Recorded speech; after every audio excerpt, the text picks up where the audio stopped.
Chapter 4.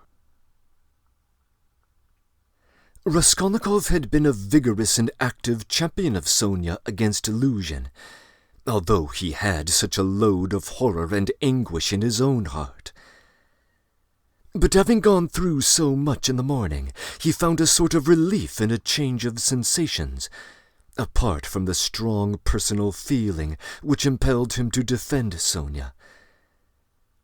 He was agitated, too, especially at some moments, by the thought of his approaching interview with Sonia. He had to tell her who had killed Lizaveta. He knew the terrible suffering it would be to him, and, as it were, brushed away the thought of it. So, when he cried as he left Katerina Ivanovna's, "Well, Sofya Semyonovna, we shall see what you'll say now," he was still superficially excited, still vigorous and defiant from his triumph over illusion. But, strange to say, by the time he reached Sonia's lodging, he felt a sudden impotence and fear. He stood still in hesitation at the door, asking himself the strange question, "Must I tell her who killed Lizaveta?" It was a strange question, because he felt at the very time not only that he could not help telling her, but also that he could not put it off. He did not yet know why it must be so, he only felt it, and the agonizing sense of his impotence before the inevitable almost crushed him. To cut short his hesitation and suffering, he quickly opened the door and looked at Sonia from the doorway. She was sitting with her elbows on the table and her face in her hands. But seeing Raskolnikov, she got up at once and came to meet him as though she were expecting him. "What would have become of me but for you?" she said quickly, meeting him in the middle of the room. She had evidently wanted to say this to him as soon as she could. It was what she had been waiting for.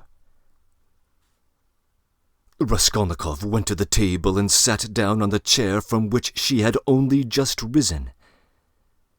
She stood facing him, 2 steps away, just as she had done the day before.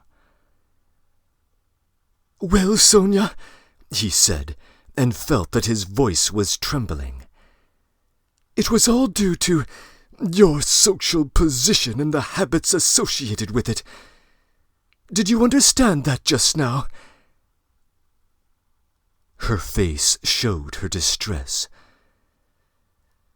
"Only don't talk to me as you did yesterday," she interrupted him.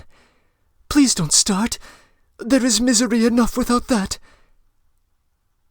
She quickly smiled, afraid that he might not like the reproach. "I was silly to come away from there. What is happening there now? I wanted to go back straight away, but I kept thinking that you would come." He told her that Amalia Ivanovna was turning them out of their lodging, and that Katerina Ivanovna had run off somewhere to seek justice. "My God!" cried Sonia. "Let's go at once!" And she snatched up her cape. "It's always the same thing," said Raskolnikov irritably. "You've no thought except for them. Stay a little with me."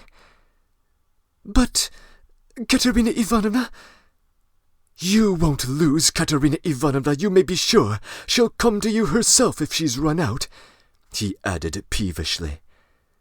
"If she doesn't find you here, you'll be blamed for it." Sonia sat down in painful suspense. Raskolnikov was silent, gazing at the floor and deliberating.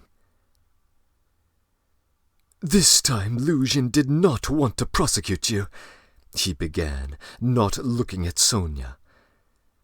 "But if he had wanted to, if it had suited his plans, he would have sent you to prison, if it had not been for Lebeziatnikov and me. Ah?"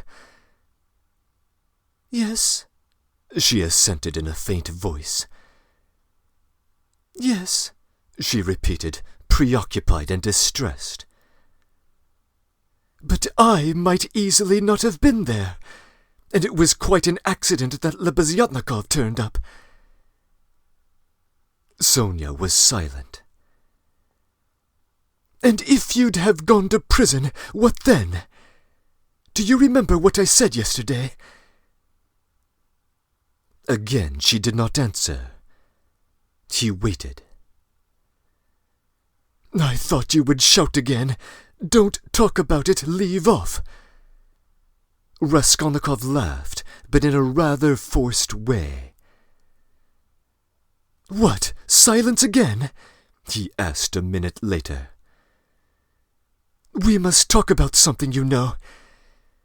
It would be interesting for me to know how you would solve a certain problem, as Lebeziatnikov would say." He was beginning to lose the thread. "No, really, I am serious. Imagine, Sonia, that you had known all of Luzhin's intentions beforehand. Known, that is, for a fact, that they would be the ruin of Katerina Ivanovna and the children and yourself all in one, since you don't count yourself for anything. Polenka, too. She'll go the same way. Well, if suddenly it all depended on your decision whether he or they should go on living, that is, whether Luzhin should go on living and doing wicked things, or Katerina Ivanovna should die, how would you decide which of them was to die? I ask you." Sonia looked uneasily at him. There was something peculiar in this hesitating question, which seemed to be approaching something in a roundabout way. "I felt that you were going to ask some question like that," she said, looking inquisitively at him. "I dare say you did. But how should it be answered?" "Why do you ask about what could not happen?" said Sonia reluctantly. "Then it would be better for Luzhin to go on living and doing wicked things. You haven't dared to decide even that." "But I can't know the divine providence. And why do you ask what can't be answered? What's the use of such foolish questions? How could it depend on my decision?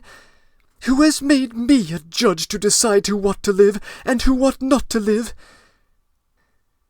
"Oh, if the divine providence is going to be mixed up in it, no one can do anything," Raskolnikov grumbled morosely.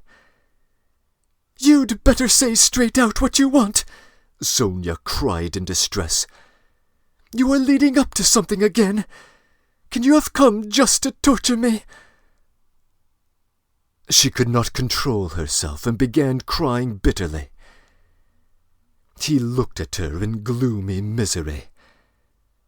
5 minutes passed. "Of course you are right, Sonia," he said softly at last. He changed suddenly. His tone of assumed arrogance and helpless defiance was gone. Even his voice was suddenly weak. "I told you yesterday that I was not coming to ask for your forgiveness, and almost the first thing I've said is to ask for your forgiveness. I said that about Luzhin and Providence for my own sake. I was asking for your forgiveness, Sonia." He tried to smile, but there was something helpless and incomplete in his pale smile. He bowed his head and hid his face in his hands. And suddenly a strange, surprising sensation of a sort of bitter hatred for Sonia passed through his heart. As it were wondering and frightened of this sensation, he raised his head and looked intently at her. He met her uneasy and painfully anxious eyes fixed on him. There was love in them. His hatred vanished like a phantom. It was not the real feeling. He had mistaken one feeling for the other. It only meant that the time had come. He hid his face in his hands again and bowed his head. Suddenly he turned pale, got up from his chair, looked at Sonia, and without uttering a word, sat down mechanically on her bed. His sensations that moment were terribly like the moment when he had stood over the old woman with the axe in his hand and felt that he must not lose another minute. "What's the matter?" asked Sonia, dreadfully frightened. He could not utter a word.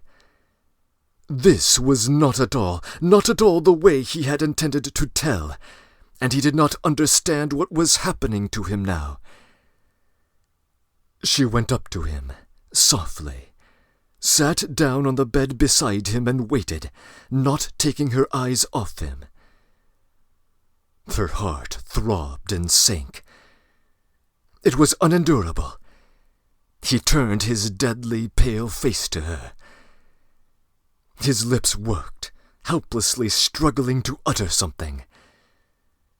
A pang of terror passed through Sonia's heart. "What's the matter?" she repeated, drawing a little away from him. "Nothing, Sonia. Don't be frightened. It's nonsense. It really is nonsense if you think of it," he muttered, like a man in delirium. "Why have I come to torture you?" he added suddenly, looking at her. "Why, really? I keep asking myself that question, Sonia." He had perhaps been asking himself that question a quarter of an hour before. But now he spoke helplessly, hardly knowing what he said, and feeling a continual tremor all over. "Oh, how you are suffering!" she muttered in distress, looking intently at him. "It's all nonsense. Listen, Sonia." He suddenly smiled, a pale, helpless smile for 2 seconds. "You remember what I meant to tell you yesterday?" Sonia waited uneasily. "I said as I went away that perhaps I was saying goodbye forever, but that if I came today I would tell you who killed Lizaveta." She began trembling all over. "Well, here I've come to tell you." "Then you really meant it yesterday?" she whispered with difficulty. "How do you know?" she asked quickly, as though she were suddenly regaining her reason. Sonia's face grew paler and paler, and she breathed painfully. "I know." She paused a minute. "Have they found him?" she asked timidly. "No." "Then how do you know about it?" she asked again, hardly audibly, and again after a minute's pause. He turned to her and looked very intently at her. "Guess," he said, with the same distorted, helpless smile. A shudder passed over her. "But why do you frighten me like this?" she said, smiling like a child. "I must be a great friend of his, since I know," Raskolnikov went on, still gazing into her face, as though he could not turn his eyes away. He did not mean to kill that Lizaveta. He killed her accidentally. He meant to kill the old woman when she was alone, and he went there. And then Lizaveta came in. He killed her, too." Another awful moment passed. Both still gazed at one another. "You can't guess, then?" he asked suddenly, feeling as though he were flinging himself down from a steeple. "No," whispered Sonia. Take a good look." As soon as he had said this again, the same familiar sensation froze his heart. He looked at her, and all at once seemed to see in her face the face of Lizaveta. He remembered clearly the expression in Lizaveta's face when he approached her with the axe, and she stepped back to the wall, putting out her hand, with childish terror in her face, looking like little children do when they begin to be frightened of something, looking intently and uneasily at what frightens them, shrinking back and holding out their little hands on the verge of tears. Almost the same thing happened now to Sonia. With the same helplessness and the same terror, she looked at him for a while, and, suddenly putting out her left hand, pressed her fingers faintly against his breast, and slowly began to get up from the bed, moving further from him and keeping her eyes fixed even more immovably on him. Her terror infected him. The same fear showed itself on his face. In the same way he stared at her, and almost with the same childish smile. "Have you guessed?" he whispered at last. "Good God!"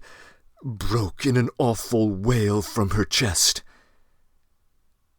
She sank helplessly on the bed with her face in the pillows, but a moment later she got up, moved quickly to him, seized both his hands, and, gripping them tight in her thin fingers, began looking into his face again with the same intent stare. In this last desperate look, she tried to look into him and catch some last hope. But there was no hope. There was no doubt remaining. It was all true.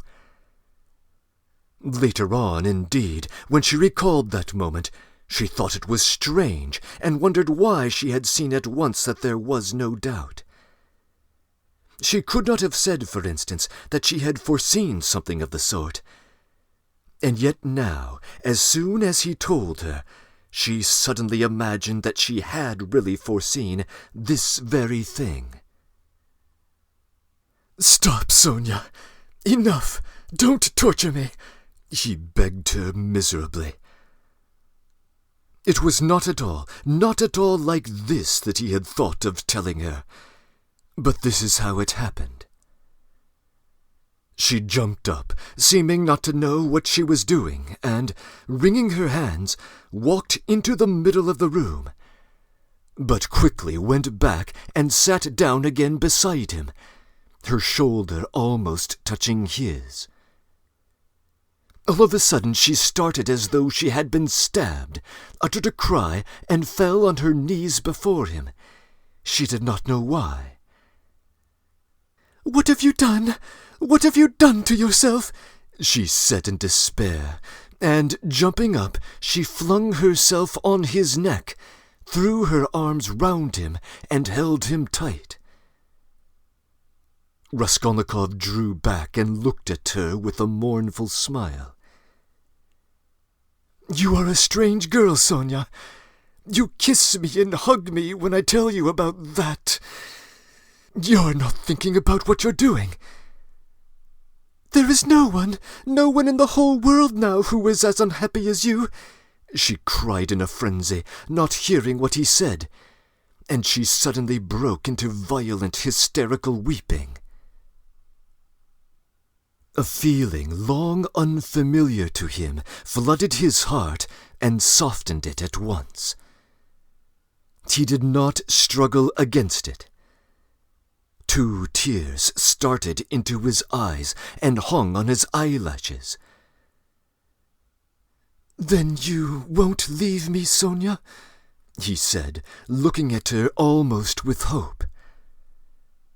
"No, never, nowhere!" cried Sonia. "I will follow you. I will follow you everywhere. Oh, my God!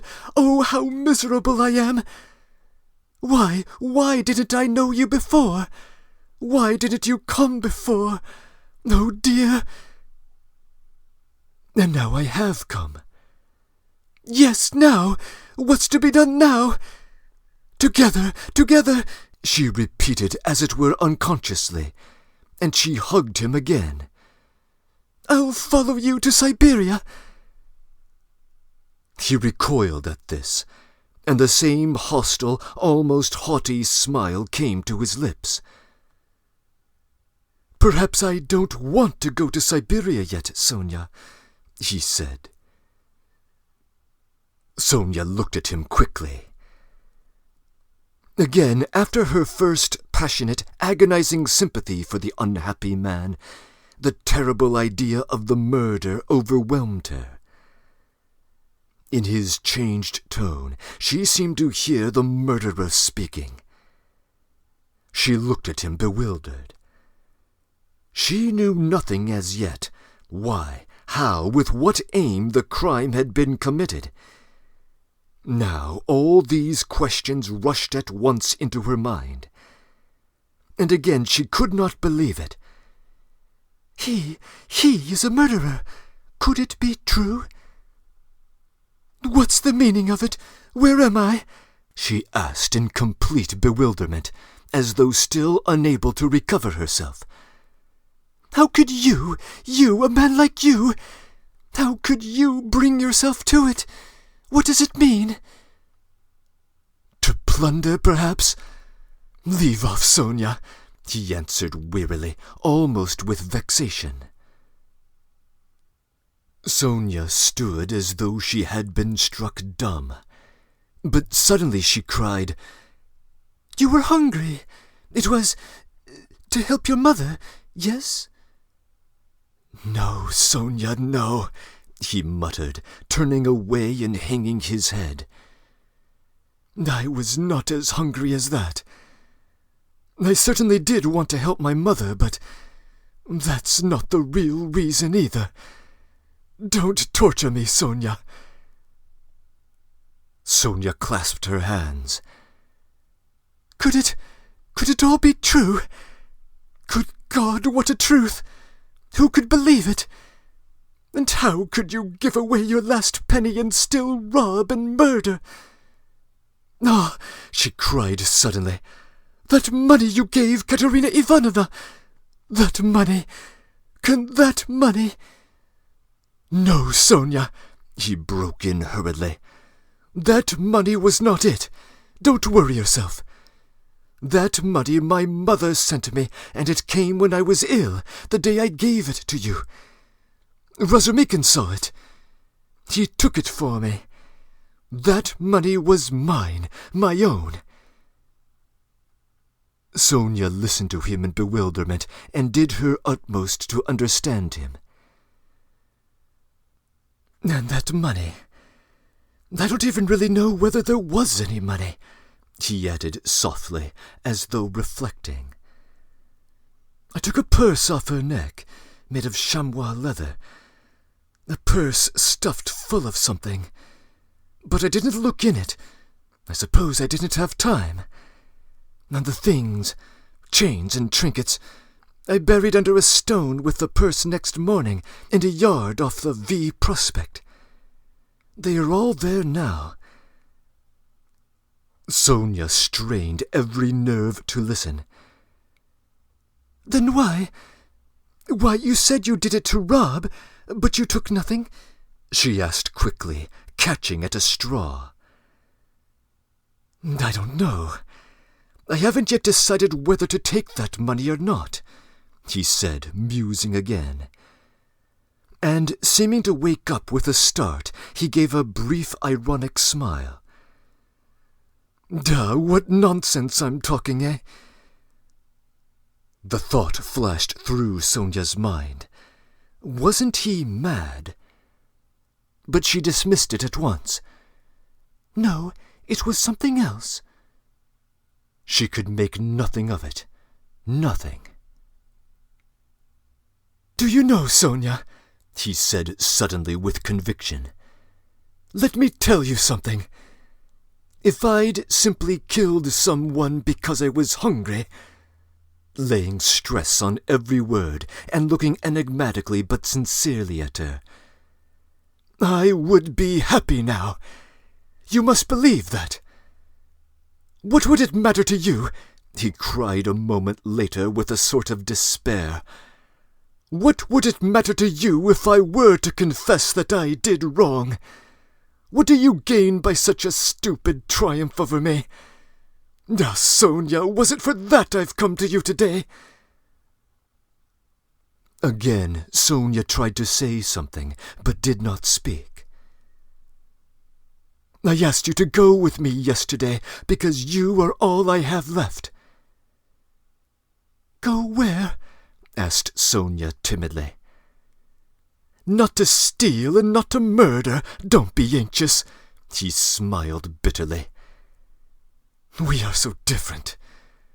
And you know, Sonia, it's only now, only at this moment, that I understand where I asked you to go with me yesterday. Yesterday, when I said it, I did not know where. I asked you for one thing. I came to you for one thing. Not to leave me. You won't leave me, Sonia. She squeezed his hand. And why? Why did I tell her? Why did I let her know? He cried a minute later in despair, looking with infinite anguish at her. Here you expect an explanation from me, Sonia. You are sitting and waiting for it, I can see that. But what can I tell you? You won't understand and will only suffer misery, on my account. Well, you are crying and embracing me again. Why do you do it? Because I couldn't bear my burden and have come to throw it on another. You suffer too, and I shall feel better. And can you love such a mean wretch? But aren't you suffering too? Cried Sonia. Again a wave of the same feeling surged into his heart, and again for an instant softened it. Sonia, I have a bad heart. Take note of that. It may explain a great deal. I have come because I am bad. There are people who wouldn't have come, but I am a coward and an evil wretch. But never mind, that's not the point. I must speak now, but I don't know how to begin. He paused and sank into thought. Ah, we are so different, he cried again. We are not alike. And why did I come? I shall never forgive myself for that. No, it was a good thing you came, cried Sonia. It's better I should know, far better. He looked at her with anguish. What if it were really that? He said, as though reaching a conclusion. Yes, that's what it was. I wanted to become a Napoleon. That is why I killed her. Do you understand now? No, Sonia whispered naively and timidly. Just tell me. I shall understand. I shall understand it myself, she kept begging him. You'll understand? Very well, we shall see. He paused and was for some time lost in meditation. It was like this. I asked myself this question one day. What if Napoleon, for instance, had happened to be in my place, and if he had not had Toulon or Egypt or the passage of Mont Blanc to start his career, but instead of all those picturesque and monumental things, there had simply been some ridiculous old hag, a pawnbroker, who had to be murdered too to get money from her trunk. For his career, you understand. Well, would he have brought himself to that if there had been no other means? Wouldn't he have felt a pang at its being so far from monumental and sinful too?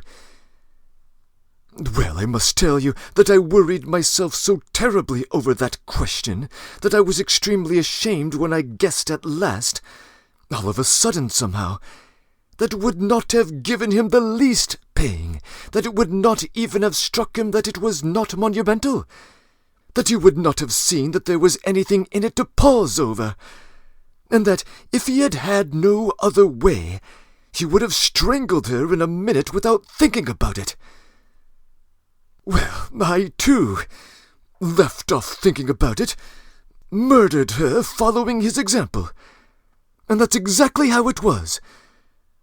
Do you think it's funny? Yes, Sonia, the funniest thing of all is that perhaps that's just how it was. Sonia did not think it at all funny. You had better tell me straight out, without examples, she begged, even more timidly and scarcely audibly. He turned to her, looked sadly at her, and took her hands. You are right again, Sonia. Of course, that's all nonsense. It's almost all just talk.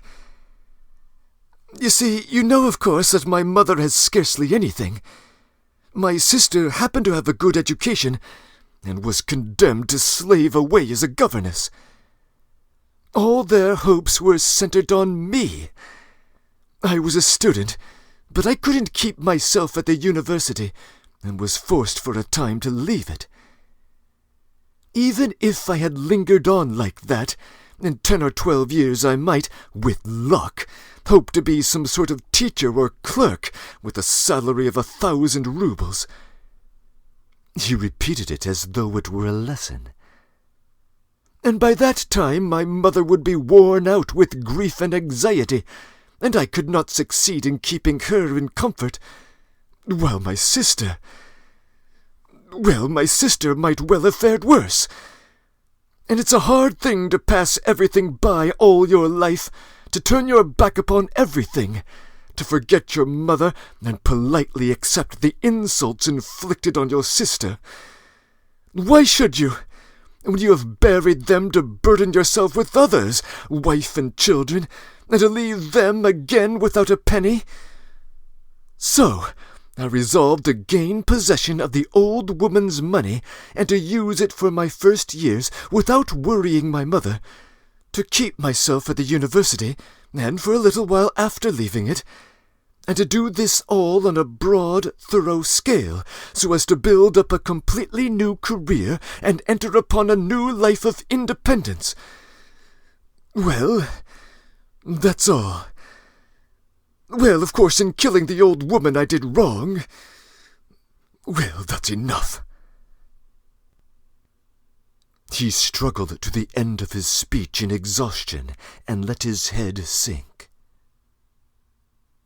Oh, that's not it! That's not it! Sonia cried in distress. How could one? No, that's not right, not right. You see yourself that it's not right. But I've spoken truly. It's the truth. As though that could be the truth. Good God! I've only killed a louse, Sonia. A useless, loathsome, harmful creature. A human being? A louse?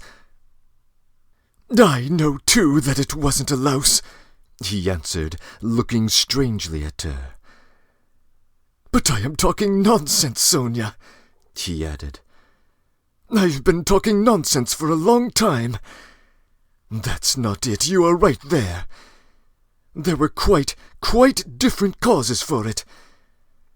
I haven't talked to anyone for so long, Sonia. My head aches dreadfully now.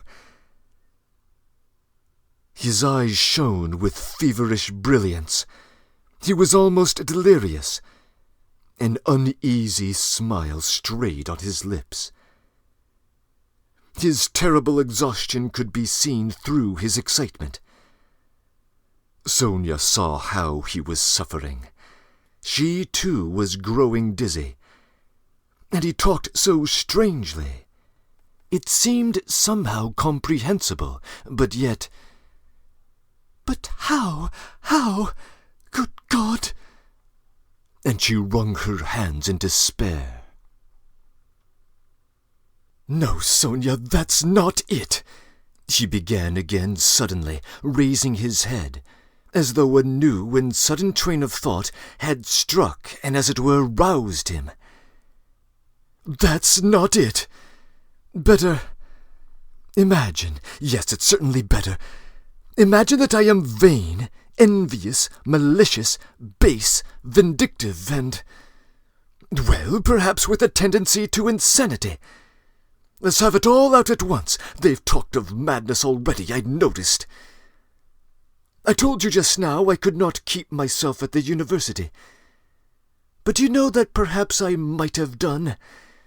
My mother would have sent me what I needed for the fees, and I could have earned enough for clothes, boots, and food, no doubt. Lessons had turned up at half a rouble. Razumikin works. But I turned sulky and wouldn't. Yes, sulkiness, that's the right word for it. I sat in my room like a spider. You've been in my den, you've seen it. And do you know, Sonia, that low ceilings and tiny rooms cramp the soul and the mind? How I hated that closet! And yet I wouldn't leave it. I wouldn't on purpose. I didn't go out for days on end, and I wouldn't work, I wouldn't even eat. I just lay there doing nothing. If Nastasia brought me anything, I ate it. If she didn't, I went all day without food. I wouldn't ask on purpose because of my sulkiness. That night I had no light. I lay in the dark, and I wouldn't earn money for candles. I ought to have studied, but I sold my books, and the dust is lying an inch thick on the notebooks on my table. I preferred lying still and thinking. And I kept thinking. And I had dreams all the time, strange dreams of all sorts. No need to describe them. Only then I began to imagine that... No, that's not it again. Again, I'm getting it wrong. You see, I kept asking myself then, why am I so stupid that if others are stupid, and I know they are, I still won't be any wiser? Then I saw, Sonia, that if you wait for everyone to get wiser, it'll take too long. Afterwards I understood that that would never happen, that people won't change, and that nobody can alter it, and that it's not worth wasting effort over it. Yes, that's true. That's the law of their nature, Sonia. That's true. And I know now, Sonia, that whoever is strong in mind and spirit will have power over them. Anyone who is very daring is right in their eyes. He who despises most things will be a lawgiver among them, and he who dares most of all will be most in the right. That's how it has been until now, and that's how it always will be. A person has to be blind not to see it. Though Raskolnikov looked at Sonia as he said this, he no longer cared whether she understood or not. The fever had complete hold of him. He was in a sort of gloomy ecstasy. He certainly had gone too long without talking to anyone. Sonia felt that his gloomy creed had become his faith and code. Then I understood, Sonia, he went on eagerly, that power is only entrusted to the person who dares to bend down and pick it up. There is only one thing which is required. You just have to dare.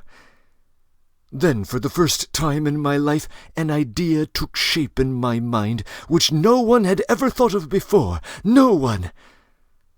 I saw clear as day how strange it is that not a single person living in this mad world has had the daring to go straight for it all and send it flying to the devil. I wanted to have the daring, and I killed her. I only wanted to have the daring, Sonia. That was the whole cause of it." "Oh, hush, hush," cried Sonia, clasping her hands. "You turned away from God, and God has smitten you, has given you over to the devil." "Then, Sonia, when I used to lie there in the dark, and all this became clear to me, was it a temptation of the devil, eh?" "Hush! Don't laugh, you blasphemer! You don't understand! You don't understand! No, God, you won't understand!" "Hush, Sonia! I am not laughing. I know myself that it was the devil leading me. Hush, Sonia, hush!" he repeated with gloomy insistence. "I know it all. I have thought it all over, and whispered it all over to myself, lying there in the dark. I've argued it all over with myself, every point of it, and I know it all. And how sick I was then of going over it all. I kept wanting to forget it and make a fresh start, Sonia, and leave off thinking. And you don't suppose that I went into it headlong like a fool? I went into it like a wise man, and that was just my destruction. And you mustn't think I didn't know, for instance, that if I began to question myself as to whether I had the right to gain power, I certainly didn't have the right. Or that if I asked myself whether a human being is a louse, it proved that it wasn't true for me, though it might be true for a man who would go straight to his goal without asking questions. If I worried myself all day long, wondering whether Napoleon would have done it or not, I felt clearly, of course, that I wasn't Napoleon. I had to endure all the agony of that battle of ideas, Sonia, and I longed to throw it off. I wanted to murder without casuistry, to murder for my own sake, for myself alone.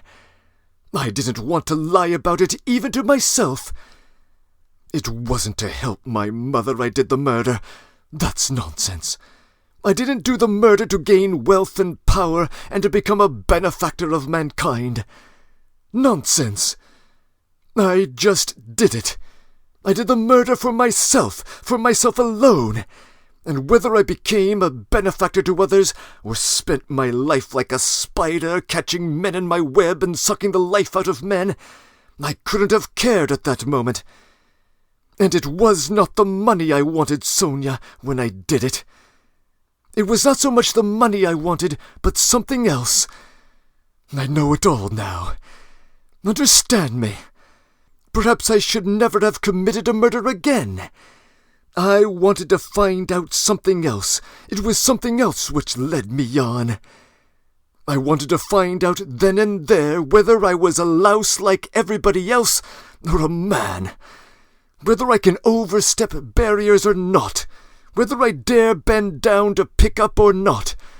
Whether I am a trembling creature, or whether I have the right to kill. Have the right to kill.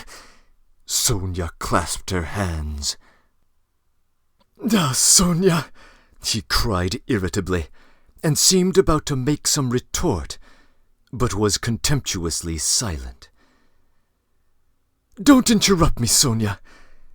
I want to prove one thing only, that the devil led me on then, and he has shown me since that I did not have the right to take that path, because I am just a louse like all the rest. He was mocking me, and look, I've come to you now. Welcome your guest. If I weren't a louse, would I have come to you? Listen, when I went then to the old woman's, I only went to try. You may be sure of that. And you murdered her. But how did I murder her? Is that how men do murders? Do men go to commit a murder as I went then? I'll tell you some day how I went. Did I murder the old woman? I murdered myself, not her. I crushed myself once and for all, forever. But it was the devil that killed that old woman, not I. Enough, Sonia, enough, let me be. he cried in a sudden spasm of agony. "Let me be!" He leaned his elbows on his knees and squeezed his head in his hands as if in a vice. "What suffering?" A wail of anguish broke from Sonia. "Well, what should I do now?" he asked, suddenly raising his head and looking at her with a face hideously distorted by despair. "What should you do?" she cried, jumping up, and her eyes that had been full of tears suddenly began to shine. "Stand up!" She seized him by the shoulder. He got up, looking at her almost bewildered. "Go at once, this minute. Stand at the crossroads, bow down. First kiss the earth which you have defiled, and then bow down to all the world and say to all men aloud, 'I am a murderer.' Then God will send you life again. Will you go? Will you go?" she asked him, trembling all over, snatching his two hands, squeezing them tight in hers, and gazing at him with eyes full of fire. He was amazed at her sudden ecstasy. "You mean Siberia, Sonia? I must give myself up?" he asked gloomily. "Suffer and atone for your sin by it. That's what you must do." "No, I am not going to them, Sonia." "But how will you go on living? What will you live for?" cried Sonia. "How is it possible now? Why, how can you talk to your mother? Oh, what will become of them now? But what am I saying? You have abandoned your mother and your sister already. He has abandoned them already. Oh, God!" she cried. "Why, he knows it all himself. How can he live by himself? What will become of you now?" "Don't be a child, Sonia," he said softly. "What wrong have I done them? Why should I go to them? What should I say to them? That's only a phantom. They destroy millions themselves and look on it as a virtue. They are crooks and scoundrels, Sonia. I am not going to them. And what should I say to them? That I murdered her, but did not dare to take the money and hid it under a stone?" he added with a bitter smile. "They would laugh at me and would call me a fool for not getting it. A coward and a fool. They wouldn't understand, and they don't deserve to understand. Why should I go to them? I won't. Don't be a child, Sonia." "It will be too much for you to bear, too much," she repeated, holding out her hands in despairing supplication. "Perhaps I've been unfair to myself," he observed gloomily, pondering. "Perhaps after all I am a man and not a louse, and I've been in too great a hurry to condemn myself. I'll make another fight for it." A haughty smile appeared on his lips. "What a burden to bear! And your whole life, your whole life!" "I shall get used to it," he said grimly and thoughtfully. "Listen," he began a minute later. "Stop crying. It's time to discuss the facts. I've come to tell you that the police are after me, on my trail." "Ah!" Sonia cried in terror. "Well, why are you upset? You want me to go to Siberia, and now you are frightened? But let me tell you, I shan't give myself up. I shall make a struggle for it, and they won't do anything to me. They've no real evidence. Yesterday I was in great danger and believed I was lost, but today things are going better. All the facts they know can be explained two ways. That's to say, I can turn their accusations to my credit. Do you understand? And I shall, for I've learnt my lesson. But they will certainly arrest me. If it had not been for something that happened, they would have done so today for certain. Perhaps even now they will arrest me today. But it doesn't matter, Sonia. They'll let me out again, because there isn't any real proof against me. And there won't be. I give you my word for it. And they can't convict a man on what they have against me. Enough. I only tell you that you may know. I will try to manage somehow to put it to my mother and sister so that they won't be frightened. My sister's future is secure, however, now, I believe. And my mother's must be, too. Well, that's all. Be careful, though. Will you come and see me in prison when I am there? Oh, I will. They sat side by side, both mournful and dejected, as though they had been cast up by the tempest alone on some deserted shore. He looked at Sonia and felt how great her love was for him. And strange to say, he felt it suddenly burdensome and painful to be loved so much. Yes, it was a strange and awful sensation. On his way to see Sonia, he had felt that all his hopes rested on her. He expected to be rid of at least part of his suffering. And now, when all her heart turned towards him, he suddenly felt that he was immeasurably unhappier than before. "Sonia," he said, "you'd better not come and see me when I am in prison." Sonia did not answer. She was crying. Several minutes passed. "Do you have a cross on you?" she asked, as though she was suddenly thinking of it. He did not at first understand the question. "No, of course not. Here, take this one, of cypress wood. I have another, a copper one that belonged to Lizaveta. I changed with Lizaveta. She gave me her cross, and I gave her my little icon. I will wear Lizaveta's now and give you this. Take it. It's mine. It's mine, you know," she begged him.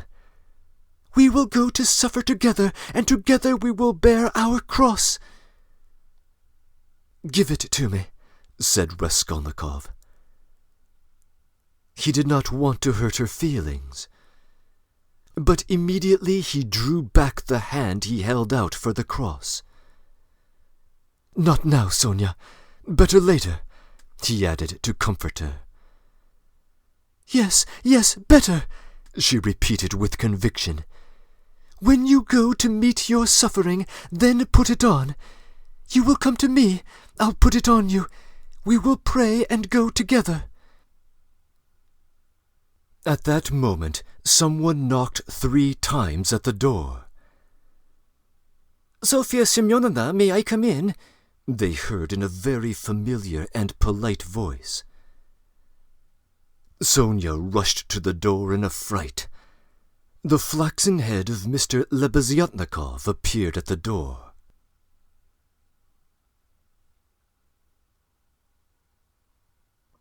Breaking in. I am inclined to think of this chapter as representing the gospel in miniature, defined primarily by its antithesis. I will explain what I mean by this in my final comments, but here it is worth recapping some of the relevant details so far. By my reckoning, this is the 3rd confession of Raskolnikov. The first was expressed in defiance of the young officer Zametov in the restaurant. The second was unspoken, in a visual exchange with Razumikin. Here we get the first attempt to articulate a confession sincerely and in words. Of course, on one way of thinking, this chapter presents several confessions, most of them false, as Sonia swiftly observes. It's the last one that matters. Raskolnikov, as he finally discovers himself, did not kill out of desperation or for any calculating utilitarian motive for the benefit of humanity. He killed entirely for himself, to test whether he could rise above the common herd. In his preparatory notebooks for the novel, Dostoevsky puts the motive in stark terms. Raskolnikov, he says, kills out of satanic pride, with a character that only now reveals its full demonic strength. This is the fullest resolution we will ever have of one of the two mysteries of the novel, concerning why he did it. The second mystery remains as muddled as ever. What will become of the killer? There is obvious symbolic significance in the fact that he cannot take the cross Sonia extends to him. Sonia mentions 3 religious images in her prior exchanges with Lizaveta: a cypress cross, a copper cross, and a small icon. It is worth noting that in Part 1, Chapter 7, Raskolnikov encountered all 3 such objects on a string around the neck of the murdered pawnbroker at the scene of the crime, and discarded them all on the corpse. The cypress cross has particular symbolic reference to eternal life, and it is this cross that he declines in Sonia's apartment. End of comments.